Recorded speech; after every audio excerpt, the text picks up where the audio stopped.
आज मैं आपको मोडाल्स एक्सटेंशन के बारे में बाकी सारी चीज़ें बताने जा रहा हूँ। इससे पहले मैंने आपको बताया था जो, आज फाइनली इसकी सारी चीज़ें मैं आपको एक-एक करके बताऊँगा, ठीक है? तो इसको आप समझिएगा, बहुत ईज़ी है। इससे पहले का अगर आपने वीडियो देखा है, यानी कि मोडाल्स का जो वीडियो आपने देखा है, तो समझिए आप ये भी सीख जाओगे, ठीक है? और देखिए इंग्लिश में होता क्या है, सिंपल सी चीज़ है, अगर आपको टेंसेस आते हैं, मोडाल्स आते हैं, तो समझिए इंग्लिश के सारे चैप्टर्स, आगे जितने भी आप चैप्टर्स सीखते हो, वो सारे चैप्टर्स भी आप सीख जाओगे। क्यों? क्योंकि टेंस और मोडाल्स ये इंग्लिश के बेस होते हैं, बेसिक्स होते हैं। इन्हीं में तोड़ मरोड़ जोड़ करके आगे के चैप्टर्स बनाए जाते हैं, ठीक है? इन्हीं से आप बाकी के आगे के चैप्टर्स को कवर करते हो, सीख पाते हो, ठीक है जी? चाहे वो एक्टिव वॉइस हो, चाहे वो पैसिव वॉइस हो, एक्टिव पैसिव, नरेशन हो, ठीक है? जितनी भी चीज़ें होती हैं, वो टेंस और मोडाल्स आने के बाद ही होती हैं। अगर आपको टेंस और मोडाल्स बहुत अच्छे से आता है, तो आप समझो आपने महारत हासिल कर ली फिर इंग्लिश में। क्योंकि ऐसा नहीं कह रहा हूँ कि टेंस और मोडाल्स सीख लिया तो महारथी बन गए, मैं ये नहीं बोल रहा हूँ। मैं ये बोल रहा हूँ कि टेंस और मोडाल्स अगर आपको आ गया, तो आप आगे के चैप्टर सीखने के लिए रेडी हो, यू आर रेडी, ठीक है जी? मैं ये बोल रहा हूँ। तो क्या करते हैं, आज मैं आपको ये मोडाल्स एक्सटेंशंस जो लिखे हैं ये बताता हूँ। मैंने इसका नाम एक्सटेंशन रखा है, बाकी किताबों में क्या होगा या और कोई क्या बोलता है वो आप देख लेना, ठीक है? क्योंकि मोडाल्स के बाद सिखाते हैं और इसमें कुछ चीज़ें जुड़ती हैं, कुछ चीज़ें ऐड होती हैं, इसलिए मैंने ऐसा इसका नाम ऐसे रख दिया है। चलिए, मैं आपको सिखाने की कोशिश करता हूँ, अपनी पूरी कोशिश करूँगा कि आप सीख जाएँ, आपको समझ में आ जाए। बाकी देखते हैं क्या होता है, ठीक है? टेंस और मोडाल्स कहने का मतलब ये होता है कि हमें हेल्पिंग वर्ब्स आनी चाहिए। हमारी हेल्पिंग वर्ब्स क्या होती हैं? मैं फिर से एक बार रिमाइंड करवा रहा हूँ आपको, क्योंकि उसके थ्रू ही आगे की चीज़ें सीखनी है, ठीक है? तो देखिए हमारी हेल्पिंग वर्ब्स होती हैं डू, डज, डिड, मतलब ये मेन वर्ब भी होती है, ऐसा नहीं है। फिर आपकी इज, एम, आर, फिर आपकी होती है वॉज, वर, फिर होती है हैज, हैव और हैड, ठीक है जी? फिर होती है हैज बीन, हैव बीन और हैड बीन, ठीक है? शैल और विल भी होता है, उसको हम मोडाल्स में कवर कर लेंगे। फिर होता है आपका shall, will, would, could, can, मे,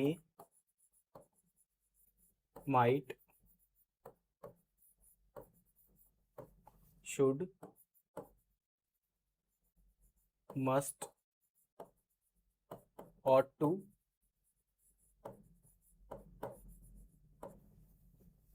ठीक है? फिर has to, have to, had to, need to, dare to,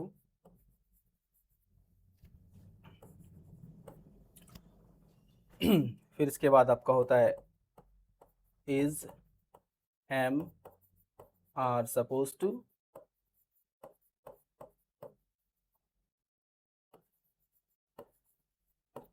was, were supposed to,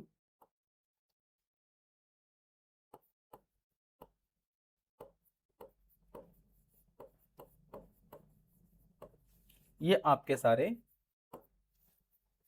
helping verbs, auxiliary verbs होते हैं, टेंसेस, मॉडल्स, ठीक है जी? अच्छा, देखिए अब एक चीज और समझिए कि एक होता है बी और एक होता है हैव। बी फॉर्म और हैव फॉर्म, ये मैंने आपको बताया था पिछली क्लास में। मैं फिर से आपको बताना चाह रहा हूं कि बी फॉर्म और हैव फॉर्म का क्या करना है, ठीक है? और बी फॉर्म और हैव फॉर्म ही आगे मैं बताने वाला हूं आपको, सारी चीजें बी फॉर्म और हैव फॉर्म से ही। देखिए बी से जो है बन जाता है वॉज वर, तो इज, एम, आर और वॉज वर, ठीक है? ये बी का ही बदला हुआ रूप होता है, एक प्रेजेंट में और एक पास्ट में, ठीक है जी। अच्छा, ये जो हैव लिखा है ना, ये डिफरेंट है, ये हैव अलग है, ठीक है। ये बी का मैंने सिर्फ आपको बताया, क्योंकि बी का मतलब होता है होना, ठीक है, और हैव का मतलब होना नहीं होता है। हैव का मतलब होना नहीं होता, बी का मतलब होना। कोई चीज है, हो रही है, उसके लिए बी होता है। देखो बी लिखा है ना, ये प्रेजेंट में और ये पास्ट में, इतना समझ में आया, ठीक है।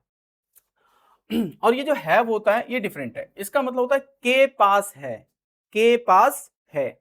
आई हैव मनी, मेरे पास पैसा है। आई बी मनी हो सकता है ऐसे? नो।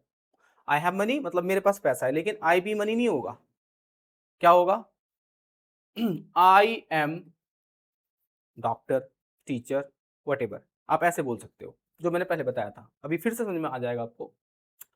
इन हेल्पिंग वर्ब्स को आपको याद करना है, याद रखना है, बहुत जरूरी है, ठीक है। अब ये बी और हैव फॉर्म इनके साथ यूज होगा, यहां पे यूज करने की जरूरत नहीं पड़ेगी, ठीक है। अगर जैसे कि मैं बात करूं यहाँ पे यूज होगा कि नहीं होगा, यहाँ पे यूज करने की जरूरत नहीं है, यहाँ यूज होगा ये, ठीक है। और यहाँ पे हो भी जाएगा तो बता दूंगा कैसे होगा, ठीक है। लेकिन यहाँ पे सीखना है आपको, यानी कि इसमें मोडाल्स में सीखना है, जो मैंने आपको मोडाल्स बताया है ना, इसमें सीखना है। अगर इसमें कोई रह गया होगा तो कोई बात नहीं, मैं आपको लिख दूंगा आगे, ठीक है।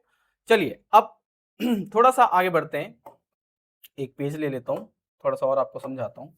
ये जो मैंने अभी मोडाल्स लिखे थे, हेल्पिंग वर्ब सारी लिखी थी, ठीक है। अच्छा, बी फॉर्म और हैव फॉर्म मैंने आपको बताया था, बी फॉर्म और हैव फॉर्म फिर से एक बार रिमाइंडर करवा देता हूँ आपको, रिमाइंड कि बी फॉर्म और हैव फॉर्म का यूज कैसे होता है, डिफरेंस क्या होता है, थोड़ा सा समझिए आप। देखिए मैंने बोला था कि वह एक सुंदर लड़की है, ठीक है, या लड़का है, वह एक सुंदर लड़का है, मैं ये लिख देता हूँ, चलो लड़का है, ठीक है, लड़का लड़की एक समान, बात खत्म।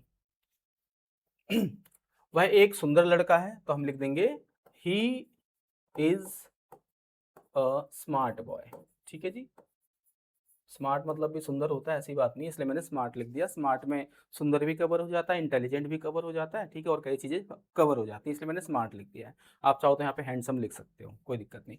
He is a smart boy, ठीक है जी। चलिए ये मैंने सेंटेंस लिख दिया, ओके। अब एक सेंटेंस हैव के साथ लिख के देखते हैं, ठीक है। जैसे कि उसके पास एक स्मार्ट फोन है, ठीक है, ये मैंने सेंटेंस लिख दिया। तो इसे इंग्लिश में कैसे लिखेंगे? ही हैज अ स्मार्टफोन, ये हो गया सेंटेंस, ठीक है जी। ही हैज अ स्मार्टफोन, मैंने ये लिख दिया, ठीक है। अब ध्यान देने वाली चीज क्या है वो समझिएगा। देखिए मैंने यहां पर हैव का यूज किया है, यहां पर मैंने इज का यूज किया है, ठीक है। ये जो यहाँ पे मतलब हैज लिखा है, हैज इसलिए लिखा है क्योंकि देखो हैव नहीं लिख सकता, क्योंकि ही है तो हैव नहीं लिख सकता, हैज ही लिखना पड़ेगा। यानी कि ये हैव तो है ही, इसको हैव फॉर्म कहा जाता है, लेकिन जरूरत पड़ने पे ये हैज बन जाता है, क्योंकि सिंगुलर के साथ हैज ही आता है, ठीक है। चलिए मैंने यहाँ पे हैज लिखा है, यहाँ पे मैंने इज लिखा है।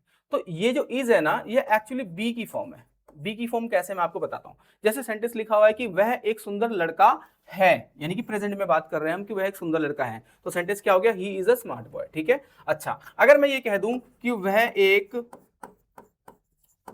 सुंदर लड़का होगा, सुंदर लड़का होगा, अगर मैं ये बोल दूं लड़का होगा, लो जी, यानी कि अब ये फ्यूचर में हो गया, ठीक है जी। वह एक सुंदर लड़का होगा, फ्यूचर हो गया। तो अब क्या करेंगे? अब मैं ऐसे लिख सकता हूं क्या? He is a smart boy, ऐसे लिख सकता हूं? बताओ, हो सकता है ये? नहीं हो सकता। ऐसे कैसे लिख देंगे हम? ये तो गलत हो गया ना। He is a smart boy same sentence हो गया, ऐसे तो नहीं हो पाएगा। तो हमें क्या करना है? हमें इस इज को हटाना है, इस इज की जगह पे हमें क्या लिखना है? Will be. हम क्या लिख देंगे? विल बी, विल और बी। ये जो विल बी लिख दिया ना हमने, इसका मतलब क्या हो जाएगा? He will be a smart boy, वह एक सुंदर लड़का होगा, ये हो गया, ठीक है। यानी कि फ्यूचर में आकर के आप देख रहे हो ये बी का यूज हो रहा है, तो मैं यही चीज आपको समझा रहा हूं। अच्छा, इसके अलावा मैं आपको एक चीज और समझा रहा हूं कि जब हम हैव का यूज करते हैं, हैव फॉर्म का, ठीक है, तो हमें एक नाउन यूज करना होता है। एक नाउन कैसे यूज करना होता है अभी बताता हूं मैं आपको। ठीक है। और जब हम बी फॉर्म का यूज कर रहे होते हैं तब हमें एक एडजेक्टिव की जरूरत पड़ती है, एक एडजेक्टिव यूज करना होता है, ठीक है, या एक एडजेक्टिव आता है। अगर नाउन आ रहा है कोई दिक्कत वाली बात नहीं है, नाउन भी आएगा, कोई दिक्कत नहीं है, एडजेक्टिव के बाद नाउन यूज कर सकते हो आप ठीक है, या नाउन से पहले एडजेक्टिव यूज कर सकते हो अच्छा, यहाँ पे एक नाउन यूज होगा, यहाँ पर एक एडजेक्टिव यूज होगा। सबसे पहले मैं आपको ये बता देता हूँ कि नाउन एडजेक्टिव होता है क्या, एक शॉर्ट मतलब शॉर्ट तरीके से शॉर्ट में बता रहा हूँ आपको कि एडजेक्टिव और नाउन क्या होता है। देखिए नाउन का मतलब होता है कोई भी नाम, दुनिया में कोई भी ऐसी चीज नहीं है जिसका कोई नाम नहीं है, हर एक चीज का नाम होता है। और अगर दुनिया में कोई ऐसी चीज है जिसका कोई नाम नहीं है तो उसका मुझे नाम आप बता देना कमेंट में, ठीक है जी। तो नाउन से कहते हैं। अच्छा आगे बढ़ते हैं। ये जो मैंने एडजेक्टिव लिखा है ना, एडजेक्टिव का मतलब होता है कि देखो ऐसा होता है ना कि नाउन की संख्या को कम करने के लिए आप एडजेक्टिव यूज करते हो।